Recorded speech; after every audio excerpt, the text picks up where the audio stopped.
Ya, Assalamualaikum warahmatullahi wabarakatuh. Selamat pagi, selamat siang, selamat sore, selamat malam anak-anakku sekalian. Kapanpun kalian menyaksikan video ajar ini, ya semoga kita dalam keadaan sehat selalu dan dalam lindungan Allah Subhanahu wa taala, ya. Untuk mempersingkat waktu, selanjutnya saya akan menjelaskan tentang perencanaan ide peluang usaha makanan khas daerah.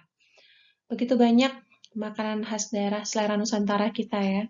Itulah enak Indonesia. Jadi dari berbagai provinsi, berbagai daerah, kita mempunyai ciri khas makanan masing-masing yang menjadi ikon dari daerah tersebut ya. Jadi sesuai dengan perkembangan zaman ya, kita menemukan makanan khas daerah tersebut dari berbagai macam tempat itu tidak perlu pergi ke tempat asalnya. Ya, kita dapat merasakannya hanya di daerah sekitar kita aja. Apalagi Bekasi ini orang Sumatera ada ya, makanan Sumateranya juga ya, makanan Jawa Barat, Jawa Tengah, Jawa Timur ya, Madura ya, NTT, NTB, kemudian Kalimantan, Sulawesi, bahkan Irian pun ya, jenis papeda pun ada di Bekasi ini ya.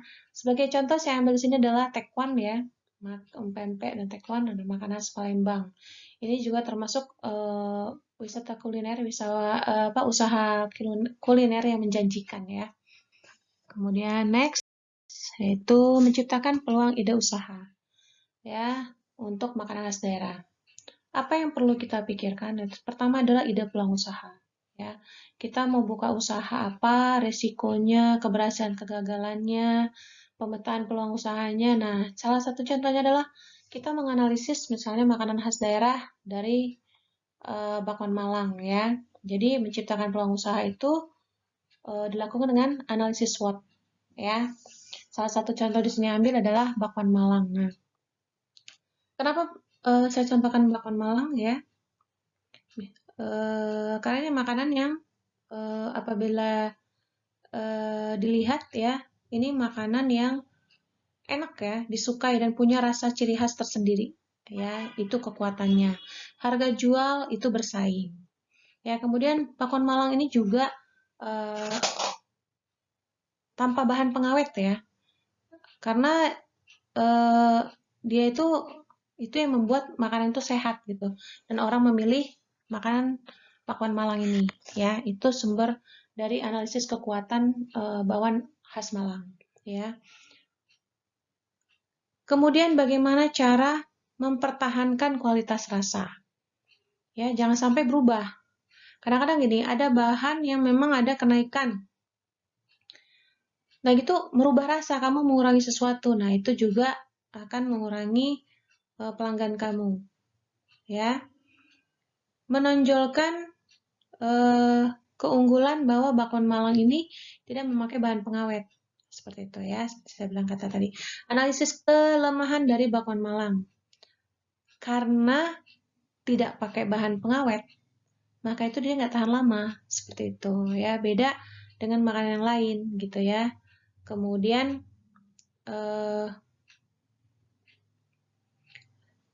jadi cepat sekali dia rusak ya. Kemudian kita harus memperhitungkan benar-benar berapa nih satu hari laku. Jangan sampai nanti sisanya banyak. Karena kelemahannya tadi tidak menggunakan pengawet. Ya. Kemudian kesempatan dapat melayani pesanan, pesta atau catering ya. Kemudian biasanya kalau di nikahan tuh cateringnya ada ya. Kemudian kenapa tidak merencanakan juga buka usaha bakwan Malangnya itu dengan menjanjikan yang pakai dorongan atau mangkal. Nah, seperti itu ya. Kemudian ancamannya ya. Ancamannya itu kemungkinan dapat jatuh karena kalau orang sudah tahu dengan bakwan Malang ini, kita harus siap dengan orang lain juga membuka usaha yang sama. Nah, bagaimana cara kita mempertahankan kualitas dari produk kita? Karena pesaing-pesaing pasti sudah tahu, ya. Seperti itu ya. Nah, itu contoh Bakwan Malang.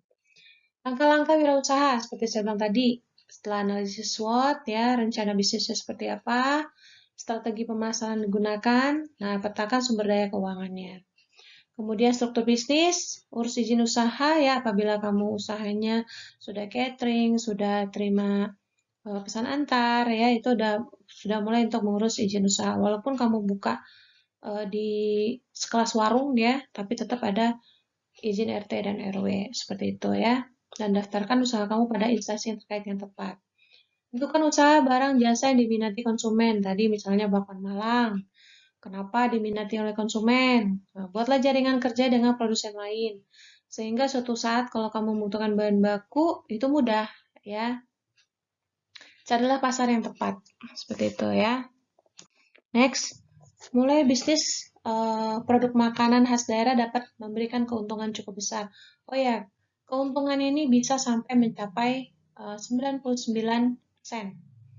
Ya, itu pun kamu harus mempelajari cara-caranya mencapai keberhasilan seperti itu, pengolahan produknya ya. Jangan sampai, nah itu untuk mempertahankan cita rasa tadi ya.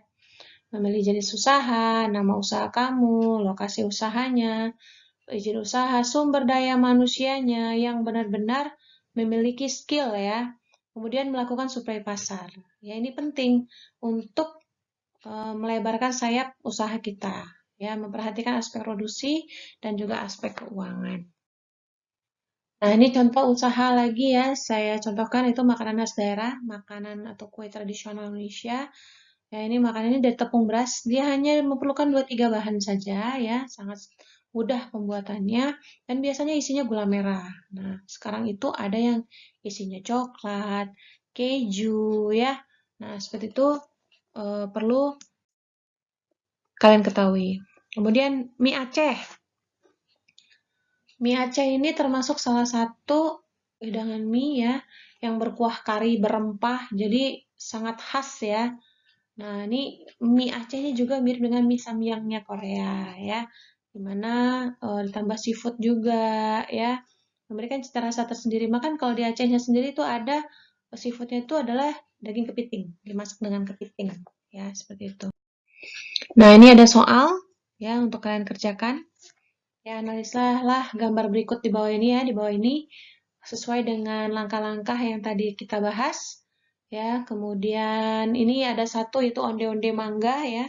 Onde-onde biasanya rasanya kacang hijau dalamnya, ini ada onde-onde dalamnya mangga ya. Begitu juga dengan bakwan Malang ya yang sebelahnya ya. Dengan berbagai macam isian ya di dalamnya. Ya, pilih salah satu dari gambar tersebut untuk usaha kalian. Kemudian tentukan langkah-langkahnya. Ya, tadi yang langkahnya banyak ya, sampai survei pasar sampai dengan aspek keuangan tadi ya, terakhir. Dikerjakan di buku tulis kalian ya, kemudian dikumpulkan melalui GC atau kalian menggunakan Word boleh ya, tapi disertakan aturan penulisannya ya, nanti dikumpulkan di GC, nanti saya berikan kodenya dan dikumpulkan seminggu setelah pemberian materi ini ya, materi tentang perencanaan ide peluang usaha. Apabila kalian masih ada yang kurang paham, kalian bisa menghubungi saya, nanti kita bisa saling sharing ya tentang apa yang saya terangkan tadi. Ya, sekian dari saya. Kurang lebihnya mohon maaf. Wassalamualaikum warahmatullahi wabarakatuh.